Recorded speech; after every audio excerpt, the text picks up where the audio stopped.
على سيدنا محمد سيد الأنبياء والمرسلين. اللهم صل وسلم وبارك على سيدنا محمد عدد خلقك ورضا نفسك وزنة عرشك ومداد كلماتك.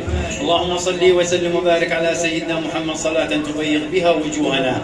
اللهم صل وسلم وبارك على سيدنا محمد صلاة تزكي بها نفوسنا.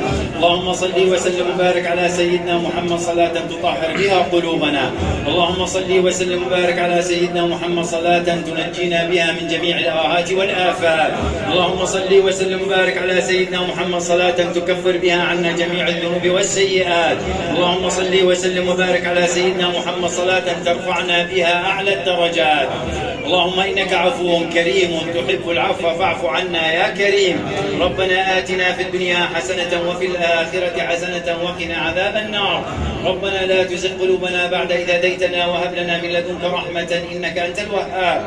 ربنا اغفر لنا ذنوبنا وكفر عنا سيئاتنا وتوفنا مع الأبرار.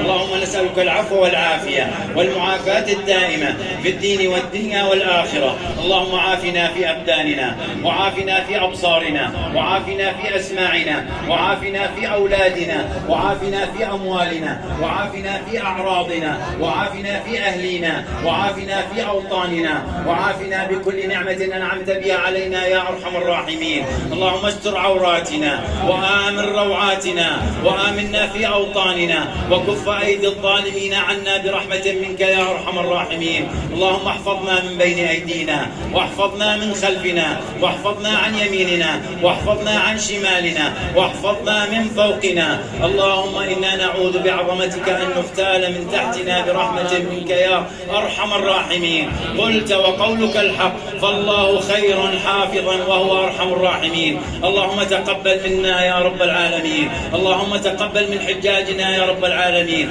اللهم أكرمنا كما أكرمتهم أن نحج في العام القادم يا رب العالمين وأن يحج كل مشتاق إلى بيت الله يا رب العالمين. اللهم تقبل يا ربنا بأسرار القرآن العظيم وأسرار سر سورة الفاتحة.